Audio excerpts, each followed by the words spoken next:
Hello, beautiful souls, and welcome to another 5D cup of tea. Jacqueline Middleton here, along with Christina from Zenith Glow Astrology. So glad to have Christina with me again today, and we're going to have a little chat about the rise of the divine feminine and also that rise in combination with and in partnership with the beautiful strength of the divine masculine as well. So welcome everybody, and for all of our amazing, wonderful supporters and viewers and masculines included, please stay with us because you're so important in part of this rebalancing, really, of this partnership of divine feminine and divine masculine. You know, the powers that be, or let's say that were, the controllers have done so, yeah, exactly, putting them in the past. They've done so much, of course, over the years to do the divide and conquer thing with us on so many levels in society, and absolutely trying to divide the divine masculine and divine feminine from each other is one of their biggest tricks. And we're not letting them do it anymore. Enough is enough. And there is a beautiful rise in the divine feminine happening. And so that's what we're going to chat about today, that beautiful rebalancing of divine feminine and masculine. And Christina, as usual, is going to bring her amazing wisdom of astrology to help us see what are the supportive energies and the energies coming up for us right now to step into this rebalancing of our huge sacred gifts of divine feminine and divine masculine. And just before I throw it over to Christina, um, just I've been thinking, as I've been thinking of this topic, it's so much a part of the ascension process, because the ascension process that we're moving through is all about, coming to balance within us, because it all starts within, all the healing work. The more we do that work, that shadow work and the rebalancing within us, that's how we are able to externalize it and affect the collective consciousness and get us one step closer to unity consciousness. We can't step into the age of Aquarius and the age of unity consciousness if we haven't already found that, at least come closer to that balance and that beautiful union within us. And so much a part of that, like I say, of this ascension work in reclaiming this balance and reclaiming the power of the divine feminine within us, whether you're masculine or whether you're feminine, whether you're male or female. We all have, of course, both these aspects within us. And the more that we can come into unity within us, the more we're gonna help the outer world. So with that, Christina, take it wherever you would like, and maybe you can let us know what's happening in the astrology, and what are the energies that are supporting us for the divine feminine to come back into balance. Yes, and thank you for having me, and lovely to Mm, meet with you again. And yeah, I'm gonna just have a little sip of tea too. exactly. That throat chakra already. Yes. So yeah, first and foremost, the day that we are recording this, we have a full moon in Libra. And I did a video on this, kind of deep diving into all the energies, but I mean, it's if you have even just a little bit of astrological knowledge, you know that Libra is about balance. It's about balancing those scales, and it does directly pertain to partnerships. And, being opposite of Aries, it very much has to do with self versus other. And so there's all these themes coming up right now about balance. And it is echoing through all of these different dynamics. And it, starts within, and then it sort of reverberates outward from there. So, first and foremost, it's about that inner union, like you were saying, exactly like you were saying. It's, when we have full moons, we literally have the sun and moon in opposition to each other. And in astrology, opposition aspects signify relationships and a need for balance. So we have the sun, which is masculine, and the moon, which is feminine. So we literally have this balancing of the masculine and the feminine, and that starts inwardly. And as well other things too, like the unconscious and the conscious, and the inner and the outer, and all of these different polarities that Yeah. are asking to be balanced at this time. But there's absolutely an emphasis on masculine and feminine, and there is an emphasis on relationships in general at this time, whether that is, romantic partnerships, or whether that is, with other people that we are in relation to. But Yeah. either way, It's other. yeah. Uh, And I was just going to say, even the relationship within us, of course, that heiros gamos of our own inner divine masculine and feminine. Yeah, that's yeah, awesome. and there are specific aspects going on. There's one aspect in particular where we have goddess asteroid Juno, who represents the alchemical marriage, the higher self, and as well can represent twin flame partnerships or divine unions with other people. That's a reflection of that union with higher self. But she is actually squaring Venus in Taurus at this time.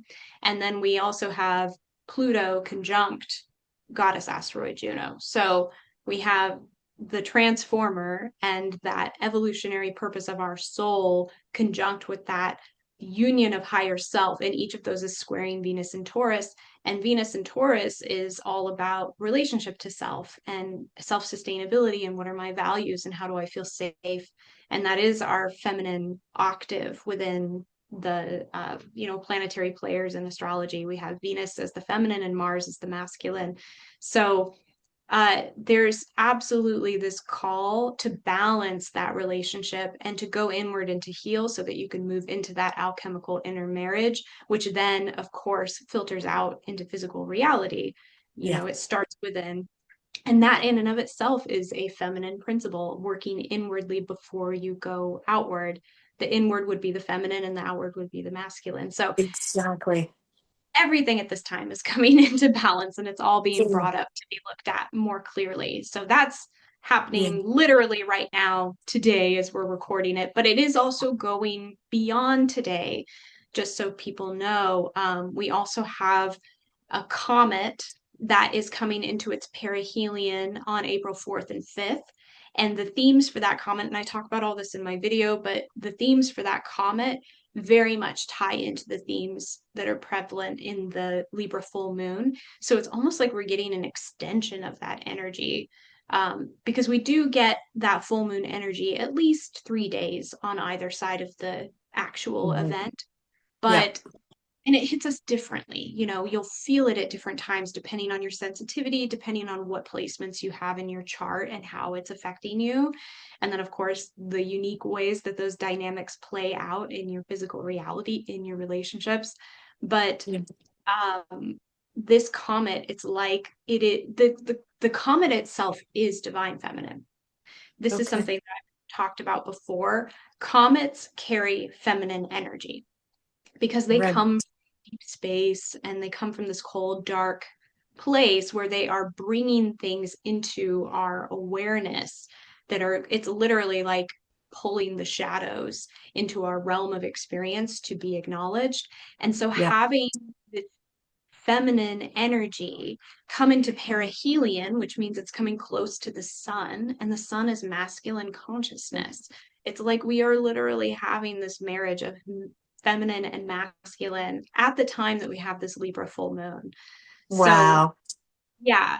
And I just got to say, like, it amazes me. It always amazes me how the astrology is so supportive of what we're going through, and just the fact that we ended up, like you say, doing this recording today on the full moon. But I didn't even stop to think till you said about the that full moon is opposition of the moon and the sun. Boom, the biggest two masculine, divine masculine heavenly objects right there. It's yeah, you can't plan this stuff. It's all synchronistic for sure. I love it. That's yeah, awesome. it's really beautiful. It's very supportive. It's all alignments that are happening to support this evolution, this ascension process that we're all going through. And, as well, this is a theme that we are working with actively this year. I've talked about the differences between the year of the fire horse and the year of the fire goat. Yeah. The fire goat comes up in 2027. And the year of the fire horse this year is a one numerological year. So there's a lot of emphasis on the self and the inner work and the Mm. individual path. But then next year, the year of the fire goat, we move into the energy of two. So it becomes more about that alignment, balance, duality, relationship stuff. Yeah. And even in the symbols of the horse and the goat, we have these same themes echoed.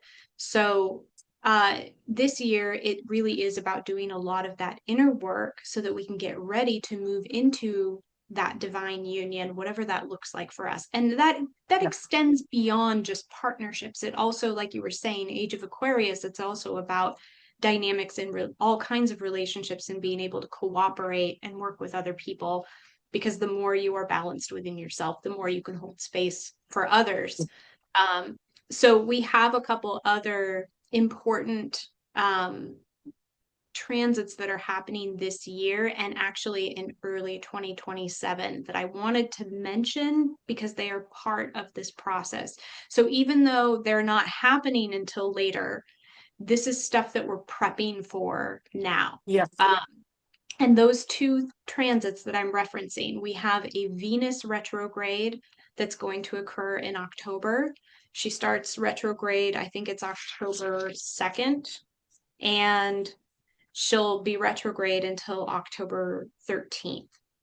Or I'm sorry, November 13th. She'll be Yeah. October 2nd to November 13th, and she's going to go between Scorpio and Libra as she backtracks. So that event is a divine feminine transit, and it is working on all of us, whether you are masculine in your expression and like the primary energy that you hold or not. We all carry this within. So, yes, if you are a masculine, this pertains to you as well. But we also have a Mars retrograde following this, and it begins on January 10th, 2027. But because of the shadow periods, which are times preceding the actual retrograde when we start to feel the energies and those themes arise, it's really interesting. Right as Venus goes direct after her retrograde, we enter the Mars shadow period for its retrograde. And Mars will be turning retrograde in the sign of Virgo and then backtracking into Leo. And all of these things, these different archetypes, hold symbolism for what we are doing. And again, when Mars goes retrograde, it is a divine masculine event. It is something Yeah. that we are working on with the divine masculine. And this will particularly influence those that are holding that masculine energy as their primary archetype. But of course, it influences all of us on that interior level. So that's something I, Exactly. yeah, wanted to That's bring up. Yeah, beautiful. No, it's so nice having your view of what's coming up for us because that helps us all to get a lay of the land, get that 40,000 foot view. Okay, what's coming up in the rest of this year, and helps us prepare for it and take better advantage of the healing we can do and this rebalancing work we can do at the opportune times. I love that absolutely. Um, I was going to say something else. Yeah, train went off the tracks. Always happens at least once for me. Okay, uh, it'll come back. yeah, Um, exactly. Yeah, I did want to mention I've had these two ideas coming to me in the last few days, and they are interconnected, related between feminine and masculine. And maybe we can jump off from here. Sure. And this isn't necessarily an astrological thing, but the first thing, which I'm sure we're going to talk about, is Yeah, that the feminine, and this is not, let's make this declaration before we get into this conversation. We've kind of said something similar to this before. This is not a mm, feminist yeah, conversation. We're not talking exactly. about political ideology, and we're not ascribing to, yeah, the tenets of feminism. We are talking Exactly. we're talking about a divine polarity and energy and Yeah. archetype. I Um, just got to say, cheers to that. Let's cheers on that one because, yeah, Christina and I are, I'm glad you mentioned that again, Christina, because this is all about balance and partnership is the real healing that will come about through the divine feminine taking her place again. It's yeah, never, we've been in the the patriarchal way of power over and domination over for 4,000 years, about 2 or 3,000 years BCE is really when we really stepped into the patriarchal energies of really suppressing the divine feminine. I think it was when we moved from the era of from Taurus into Aries is when the real suppression of the divine feminine began, and like you say, what we're talking about today and our intention is all about a rebalancing and a beautiful partnership happening because we know that the whole feminism movement was a complete agenda set out created by the controllers to break up the family unit and create misbalance between divine masculine and divine feminine, forcing, pushing women to feel that they had to work outside of the home, which should always be a choice. And however a partnership works between two people, that's individual choice. But the fact that we need to have a choice. But once there was such pressure for women to work outside of the home, that of course made it so much easier for the state to be raising our children and having more time with our children and therefore more control. So yeah, we're definitely we can see now through the feminist agenda and realize that it was an agenda now. I mean, a free society and moving through the ascension process is all about freedom of choice and sovereignty. And certainly for women to have the choice of where they want to put their energies, whether it's focusing on a family and child rearing or otherwise, but having the choice. But the main thing is, like you just reminded us of, we're talking about bringing back balanced partnership between divine feminine and divine masculine. And like you were mentioning too, it's all about doing that balance work within us, which I always think of Jung's approach of the anima and the animus, the just these words that mean, anima is the inner divine feminine within every man and woman. Animus is the inner divine masculine within every man and within every woman. And I always think of, okay, I'm going to share. That was my very first ink I ever got. The good old yin and yang. But it's amazing what a powerful symbol that one is. It really it shows a lot of things within it. It shows, the little spot of black within the white is, for those of you that may not know the symbolism of yin and yang, the little spot of the dark is the divine feminine residing within the masculine, and vice versa. On the other side, the little white spot within the black is the divine masculine residing within the divine feminine, and the dark always represents the womb, the void, the point of creativity, the 0 point, so many different names for it, but where creation comes from, which um, is so much a part. Sorry, Christina, I just realized I really took a right hand turn. If this was Bugs Bunny, I took a right at Albuquerque. so so I did. Sorry, I'll throw it back to you in just a second. But it's yeah, it is so much about coming back to balance within us. Because once we do that, like you just said, then we can externalize that balance in the outer world and contribute to balance in the collective consciousness. I'm not sure where else I was going with that, but sorry. My tattoo was no, speaking that's to great. me. Yeah, that's great. And by the way, I learned recently that scientists were studying quantum entanglement, and they were able to capture what it looks like when particles are quantum entangled at that subatomic level. And guess what they look like when they're entangled? They I've form a yin yang kind of. yes, Yeah. Yeah. And I've also yes, heard it, I mean, there's a lot to that symbol. And the yeah, torus, the yeah, energy field of the body also forms that.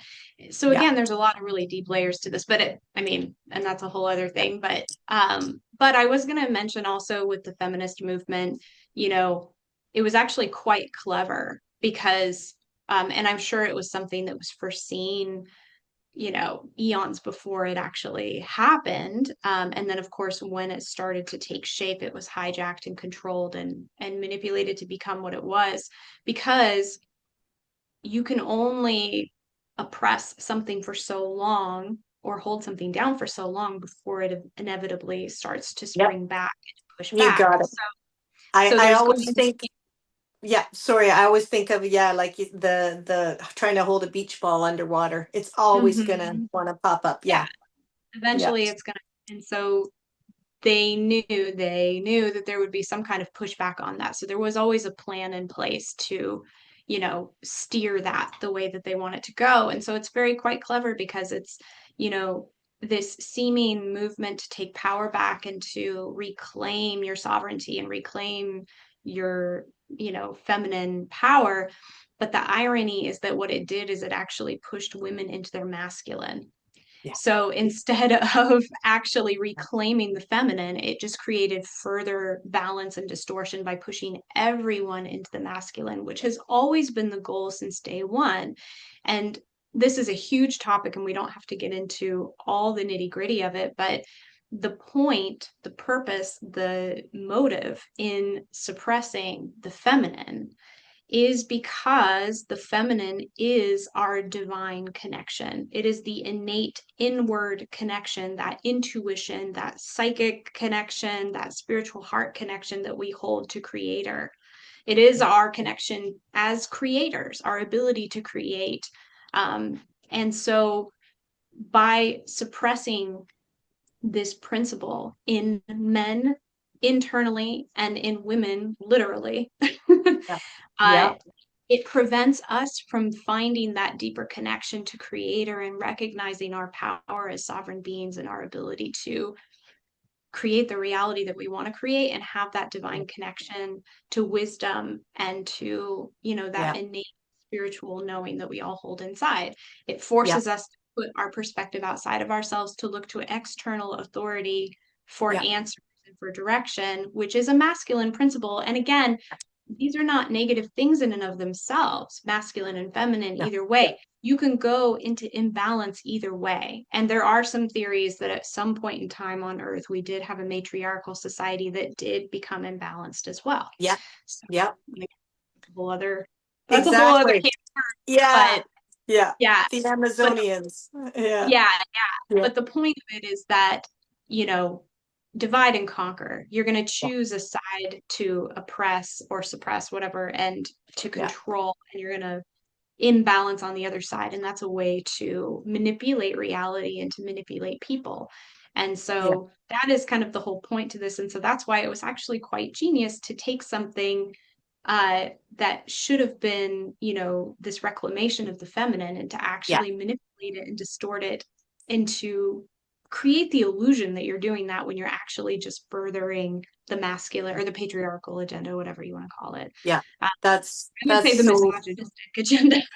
Yeah. Oh, absolutely. Absolutely. And it's so beautifully said, Christina. And that's, sadly, that's the point, as we all know, where we've gotten to in today's society, where it's outright misogyny as far as the huge growth of the porn industry. Like, if that doesn't show the opposite end of the pendulum swing, I don't know what does. I mean, the total degradation and objectification of the feminine. But again, what we're talking about today is what we can all do to support the beautiful partnership of divine feminine and divine masculine.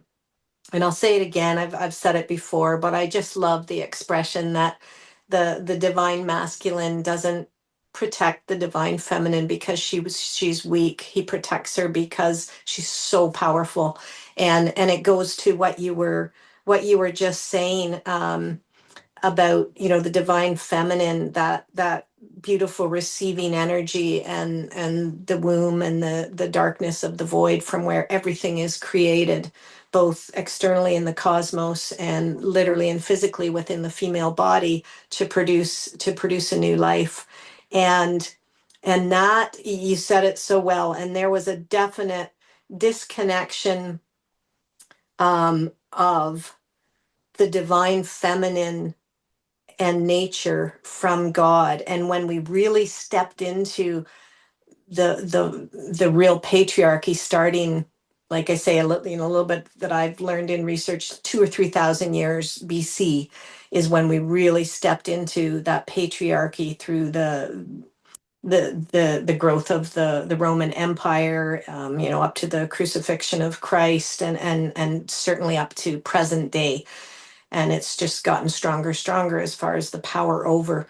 But it's interesting because I hadn't thought about it till recently, that that there's such a tie-in between, of course, the suppression of the divine feminine and the disconnection from nature.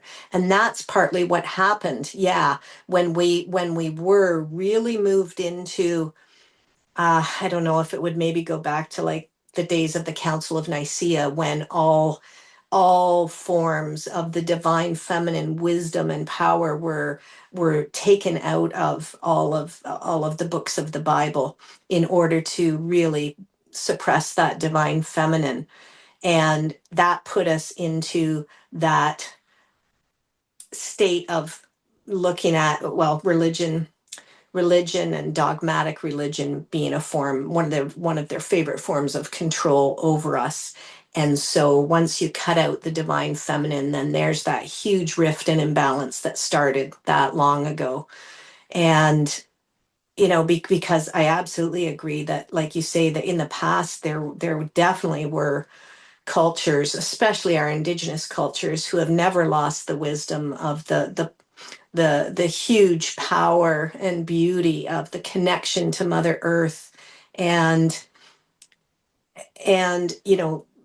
long long time ago, there definitely were cultures that were the mother based culture, where all was one, the connection of all humans to Mother Earth, which was that nurturing divine feminine power that supported and nurtured us all. And that was back in the days of worshiping the moon and understanding the cycles, and that built-in connection that's within us, especially within females, of the connection to the moon cycles, the connection to Mother Earth, and those sacred cycles and rhythms that we were part of in those older cultures that really honored the mother.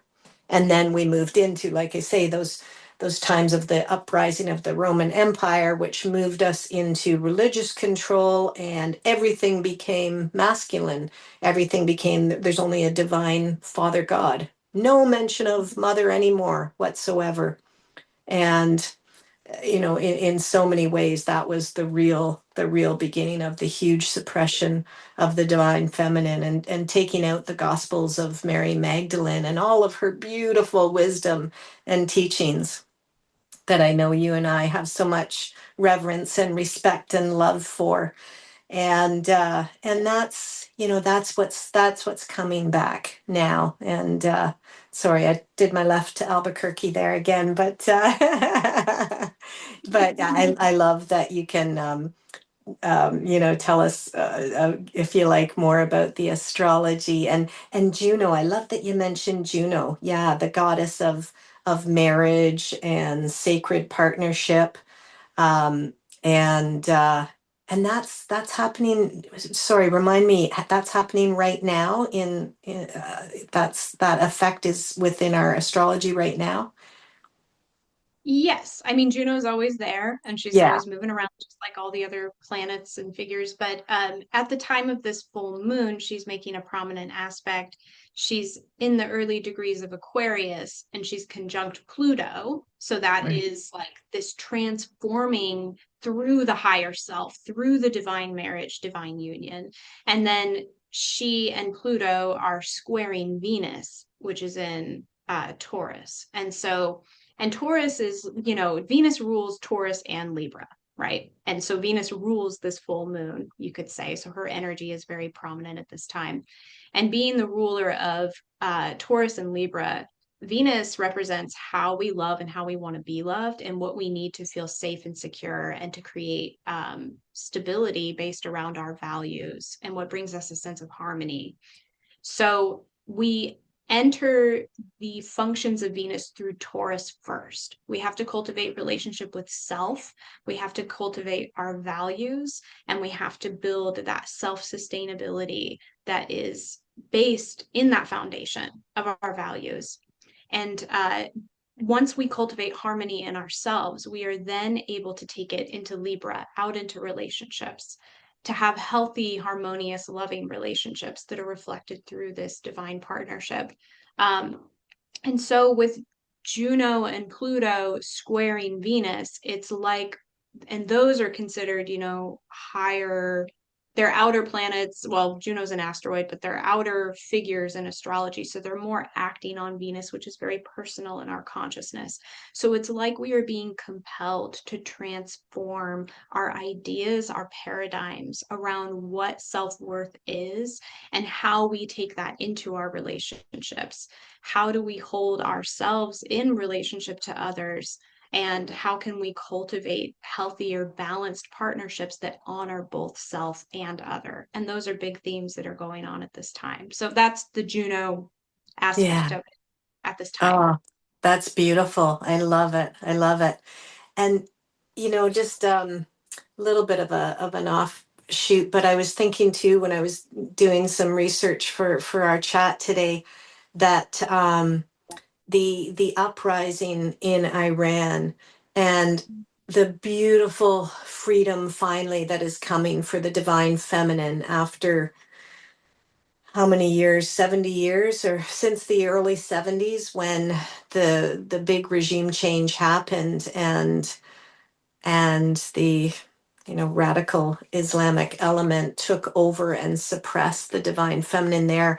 But now seeing what's happening in the freedom that's coming to women that have been suppressed there for so long.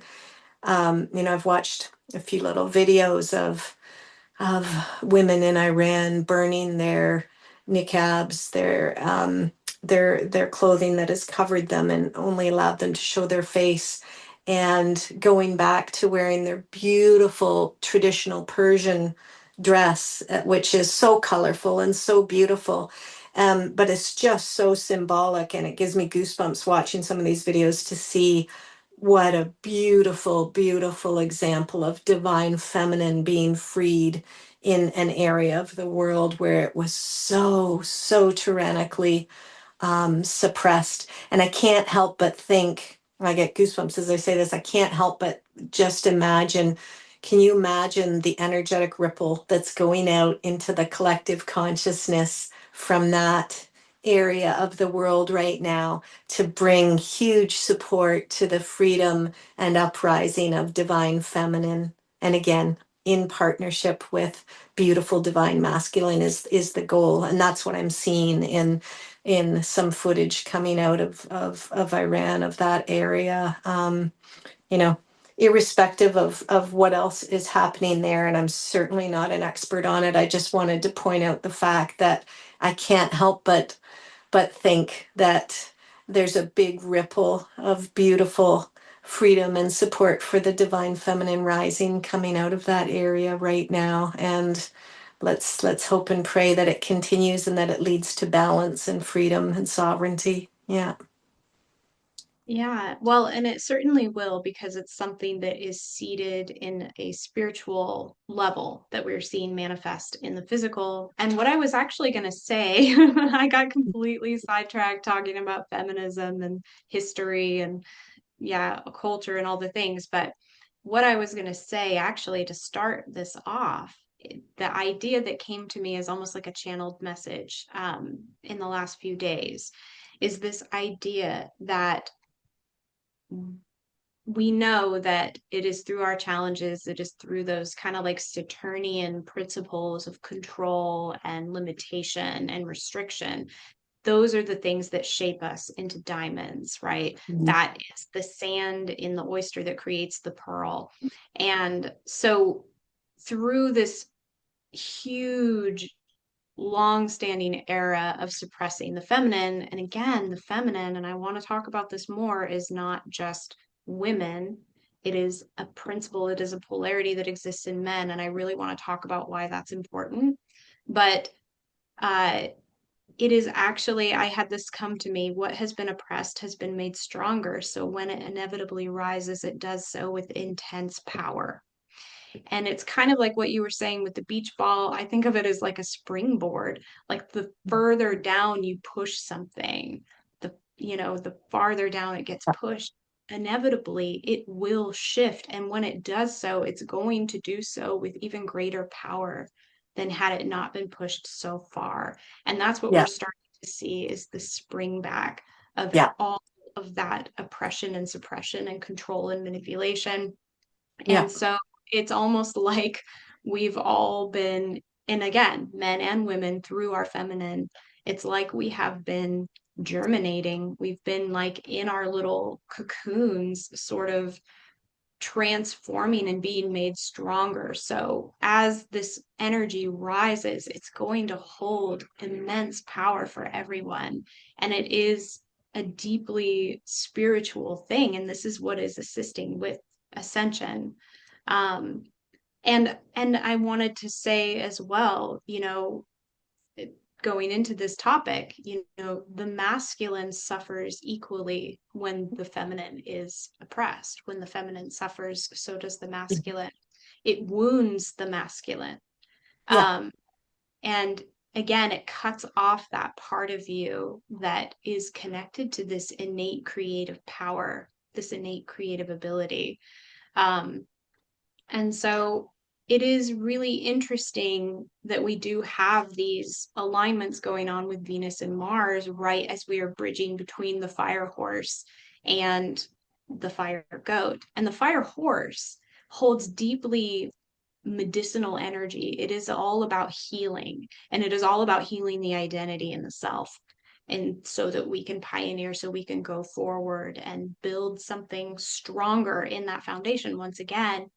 um and it's deeply spiritual energy. The horse is it's a psychopomp. It is a guide that comes to us to guide us, to bridge us between the spiritual and the physical.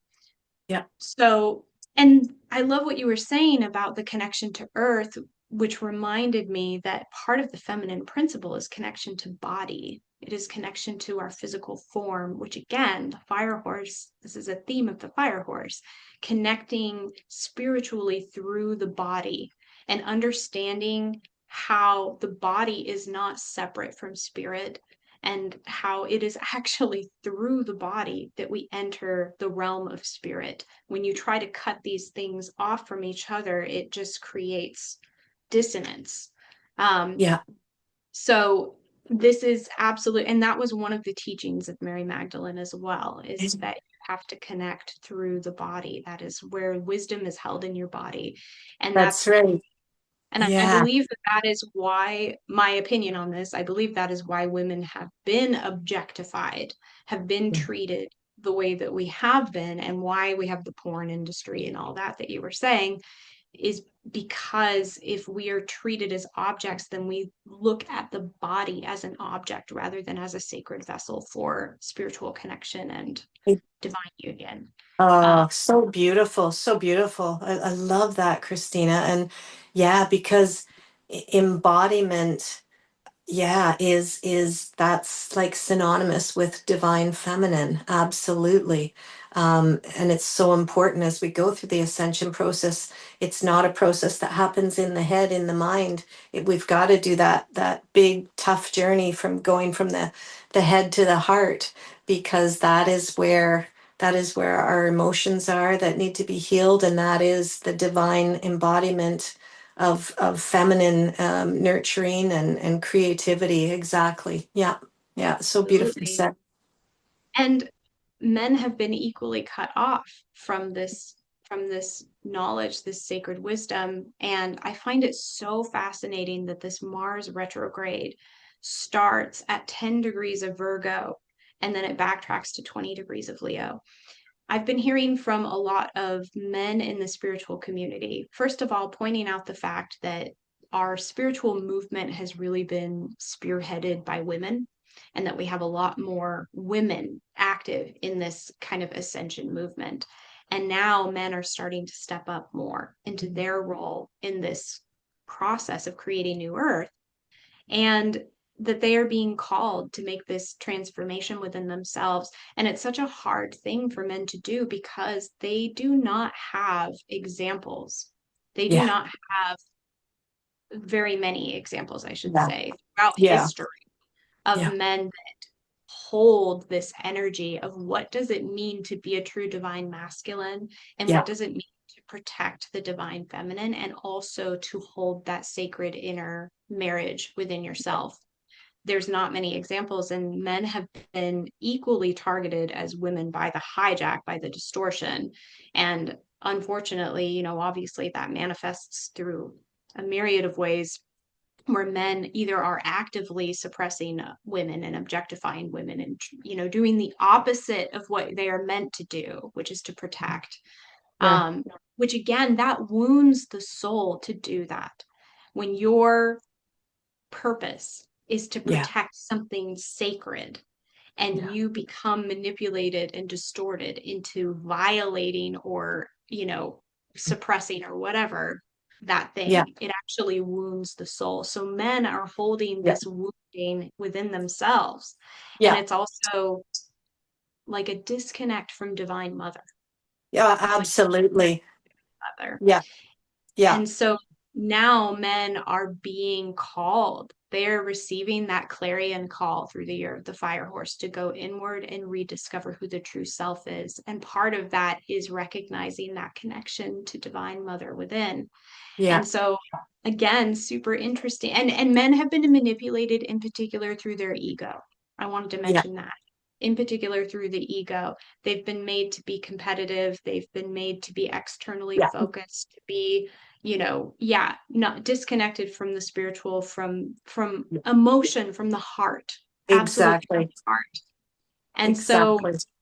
what's really interesting about this Mars retrograde is Mars starts retrograde at 10 degrees of Virgo. And the Sabian symbol for this degree is a boy molded in mother's aspiration for him. Oh, how beautiful. Oh, goosebumps. So Yeah. Wow. it's like Mars gets to this point where it comes to this recognition. What is divine feminine? What is divine mother seeking for me? What is my highest embodiment that I can hold as a divine masculine? Then Mars goes retrograde. That's when it starts to backtrack and go over old lessons and start to contemplate and go inward and do that underworld journey, where it can figure out, what do I need to integrate to get back to that aspiration? It does this, it backs up all the way to Leo. And Leo connects to the inner child, and Mm. it rules the heart. Oh, right. So, and it's also connected to ego. So it's like we are going back over all the things that have been, you know, pressed into the ego, and how we've been manipulated, and what is the true self, and what does my inner child want, and what does my heart actually say. And this, I believe that this transit is really going to help divine masculine open the heart and connect to Yeah. the heart, because Yeah. that is the doorway to spirit, Yeah. right? That is like Exactly. that alchemical union. So and so it's really interesting because again, we are influenced by both feminine and masculine, each of us. So Yeah. this, and Mars, we always talk about Mars as like the warrior archetype, and it's in astrology, it's associated with aggression and with sex and with ambition and power and all these things. But every planet has a higher and lower expression. And Mars in its higher expression is the spiritual warrior. Yeah, It is, yeah, it is the one that is the protector and the pioneer. exactly. And Yeah, so through this transit, it's like this is definitely going to be acting on men in a very direct way. And yeah, those who hold that masculine energy as their primary archetype, it's going to be influencing them. But then, of course, for the rest of us who hold that inner, balance, it's yeah, going to be activating that part of ourselves as well. yeah, And then the flip happens through the Venus retrograde. But I wanted to give a pause because I feel like you yeah. want to jump in. Oh, no, no worries. Yeah. No, that is such beautiful, beautiful info. It's so nice to know that that's coming up astrologically towards the end of the year, and bringing in some more opportunities for balanced healing of divine masculine. I love that. Yeah, it is. It makes me pretty much just as sad for our divine masculine, for our males out there, what they've gone through as the suppression of the divine feminine. It's both so sad what's been done. Um, for so many years, the divine masculine being pressured to not go into their emotions, not feel their feelings, certainly not show their feelings, not show the empathy and so on. That that was the real suppression of the beautiful parts of the divine masculine, all the way until now. Sorry, I have to say, I don't know if you can hear in the background. Hopefully you can't. Sorry if you can. My divine feminine puppy is outside the door and she's whining because I just realized it's her lunchtime, and I she's letting me know. Anyway, sorry if you can hear it, folks, in the background. But having gone from, that aspect of that's been pushed on masculines, of you cannot show your weak emotions, you cannot show that side, to the agenda that we've gotten to now in this day and age, which from the controllers, which has so much been about feminizing the divine masculine. It started out as the metrosexual, and oh, that's cool. You can have a nice, I don't know, it was supposed to be a well-groomed guy, I think, originally, but it's gone, way, way beyond that. And it just again shows how many of these divide and conquer agendas have been thrown at both the divine masculine and the divine feminine.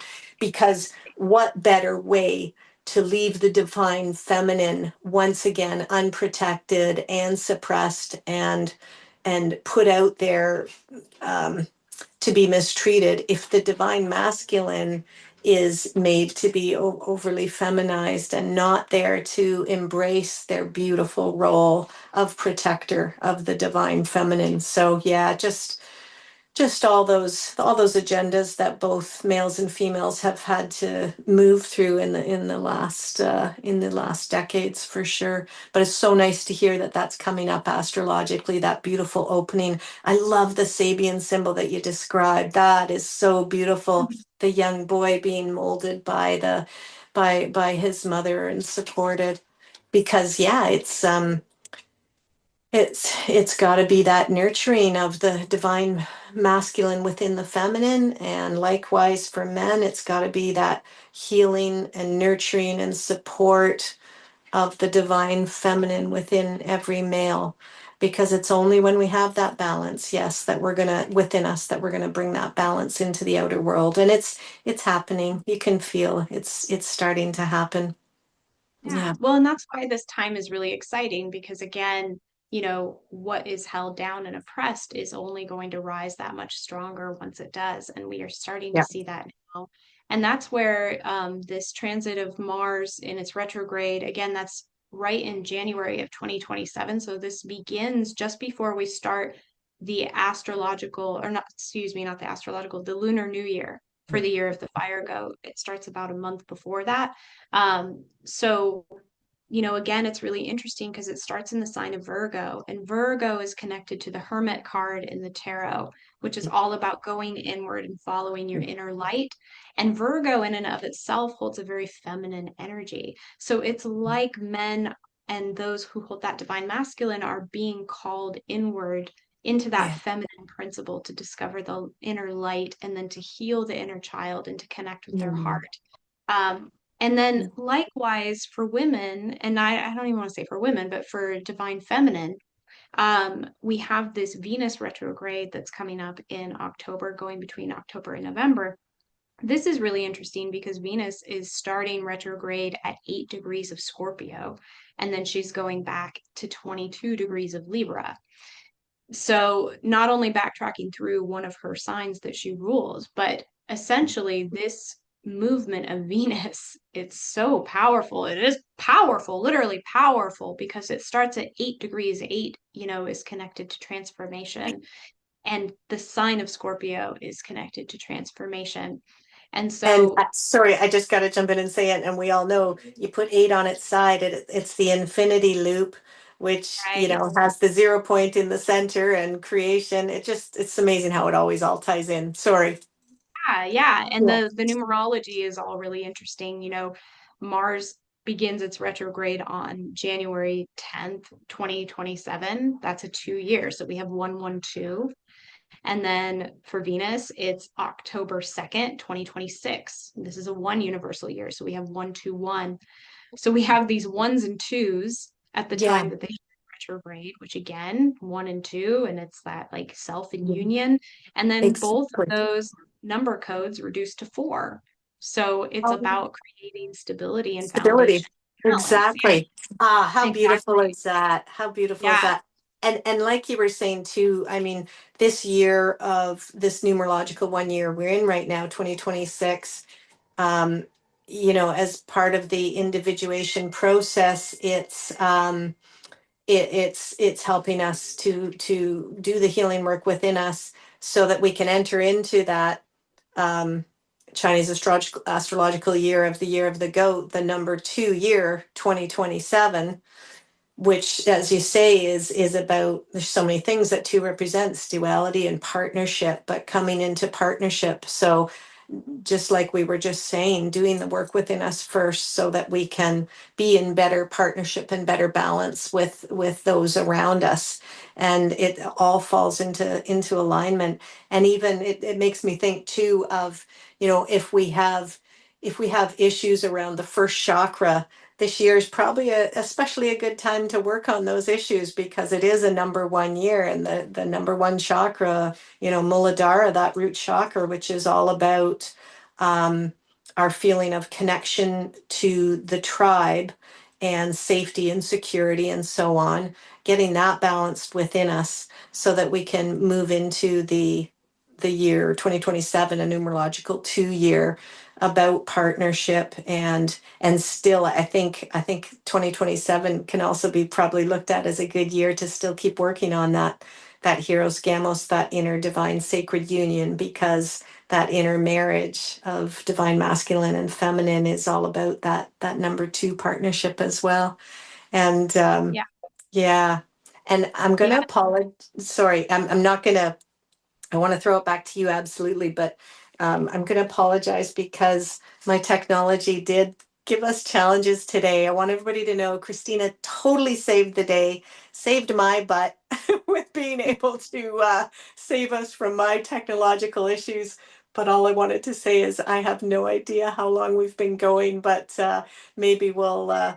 Maybe we'll look at in a little bit wrapping up, but I want to absolutely throw it back to you because you're bringing in us into this beautiful culmination that's going to happen towards the end of the year with this opportunity for divine masculines to find their healing of their inner feminine, and then with the Venus, what you were saying about Venus, the same opportunity for the divine feminine. So yeah, sorry, I want to throw it back to you. Problem. So we are just under an hour, I believe, at this Are point. we? So we'll wrap Super. up here in a second. No Um, rush. but Yeah.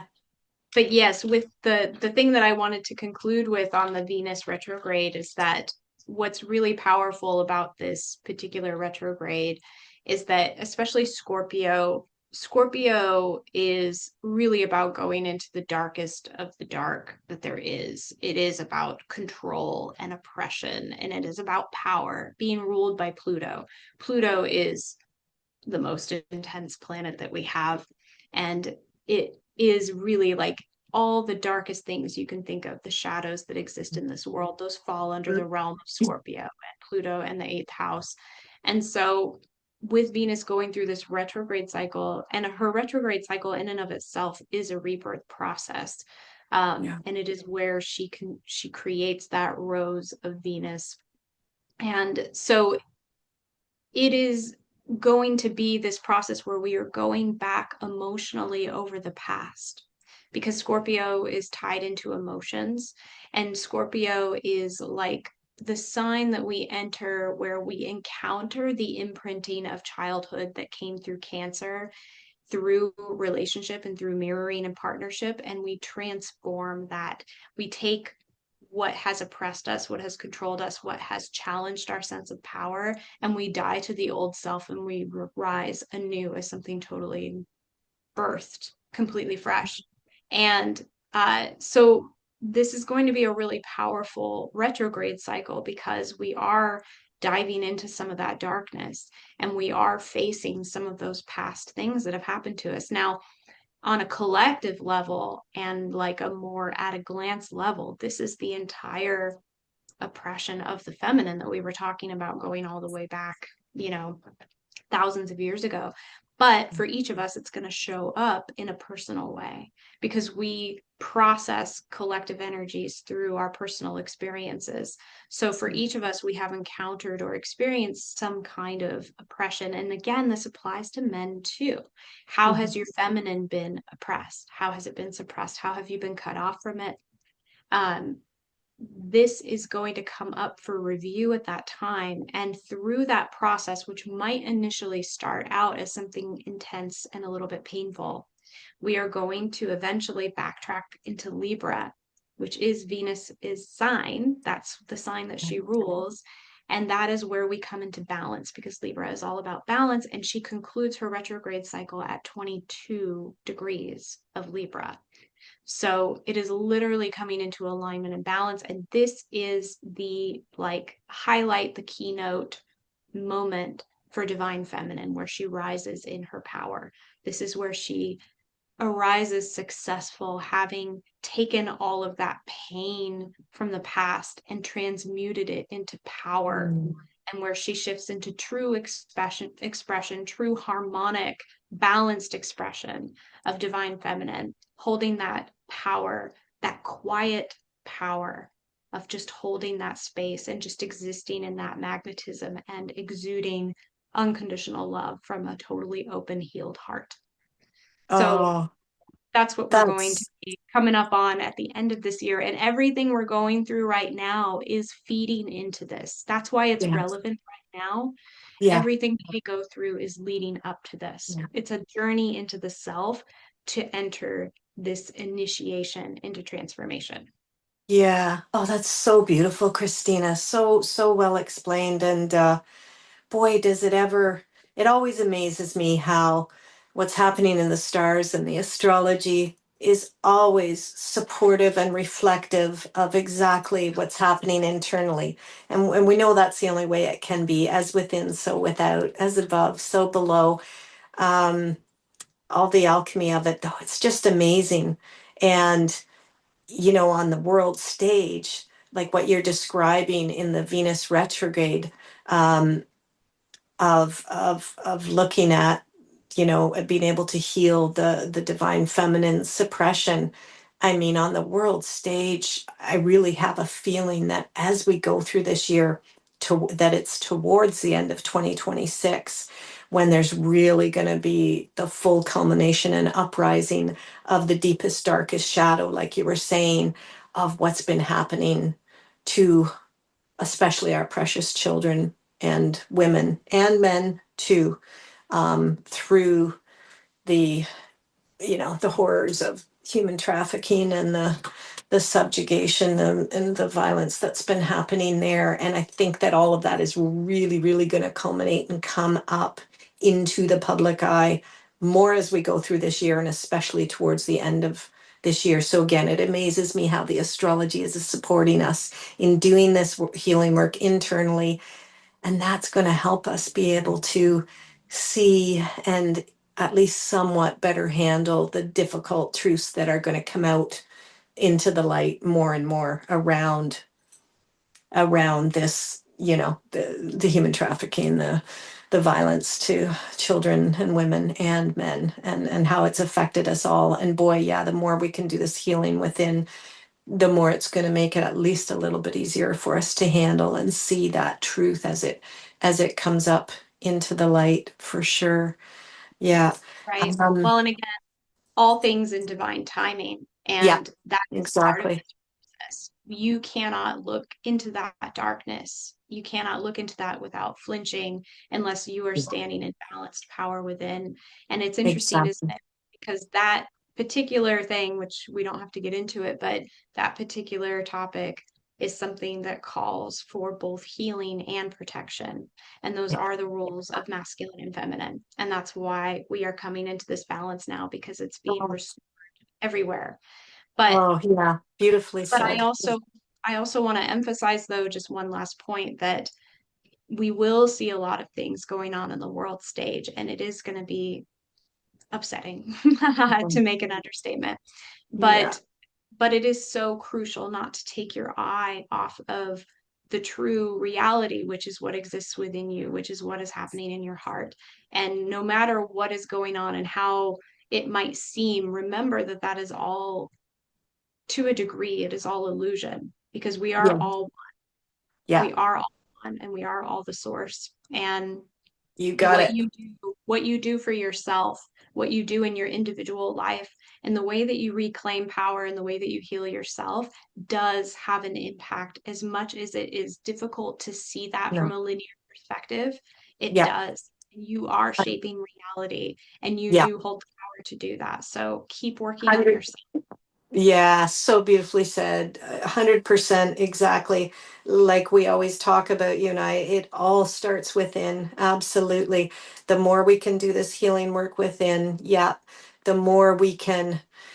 It allows us all, when the more healing we do within, the more we can come back to that sanctuary of peace that is within us. The more we build and support and nurture that within us, do the inner child healing, the more we have that sanctuary within us, which allows us to be the be the calm in the storm swirling around. Because as you say, really, so much of what happens, especially in the controlled matrix that we're breaking out of, is illusion in some sense, in that the real true power, the real true peace is always going to be found within us. So the more we do that work, the more we'll be able to step into our divine partnership, like you just said, of the divine masculine being there as the protector for the very powerful divine feminine, because we need to have that partnership in order to create the new earth that we're already starting to create, which is that beautiful balance of harmony and love and surrender, which is so much a part of the divine feminine. And I thought about that too, that aspect of the divine feminine, to surrender to what is and to the balance. That's so much a part of what's necessary for all of us as we go through the ascension process. Embracing surrender and understanding that surrender does not mean giving up. Surrender is surrendering to the balance in the cosmos of the connection to the divine, and knowing that that is going to always guide us and lead us to where we need to be, both within men and within women. So there's so much overlap there between healing the divine feminine and the beautiful balance of partnership with the divine masculine and the ascension process. Absolutely. Yeah. Oh, there's so much more we can still talk about. And I know we're going to down the road for sure. Yeah. I'm so grateful to you, Christina, for bringing your beautiful, beautiful astrological wisdom once again and helping us to see what's coming up in the rest of this year. Um, yeah, to use this fire horse energy to reclaim our power and help support the divine feminine before we step into that the 2027 year of even more partnership and working together in balance to do the work within ourselves individually first. Yeah, because we're all fractals of the whole, and real unity consciousness means, okay, there's no more time for this divide between men and women of divine masculine, divine feminine. We gotta support each other and come together in beautiful balance and partnership to really create the new earth that we know we can. So thank you, thank you, thank you for bringing your wisdom today. And thank you to everybody watching. We so appreciate all of you, Christina and I, and we would greatly appreciate if there's one little nugget of wisdom you got from this. Would love to have you give it a like and a share and subscribe to Zenith Glow Astrology, where you can find Christina and her beautiful work, and Jacqueline Middleton coaching. And we're both very responsive. If you want to send us any questions, please put your comments down below this video, and we're both happy to get back to any questions or comments you have. So thank you so much, everybody. Anything last that you'd like to say, Christina? Nope, just that I hope everyone has a beautiful full moon experience. And if you are experiencing intensity at this time, just understand that it is an emotional process. It Yeah. will ease up. Just allow Yeah. yourself to surrender, just like you were saying. Allow yourself to Yeah. surrender and follow that inner light and trust that what's happening is happening ultimately for your highest good and Yeah. for the betterment of your own recalibration on your path. You got it. You got it. I love it. My mantra this year has been, this too shall pass. That's a good mantra to have these days when it's challenging. Absolutely. Beautifully said. Okay. Have a great day, everybody. And we'll see you again. Bye.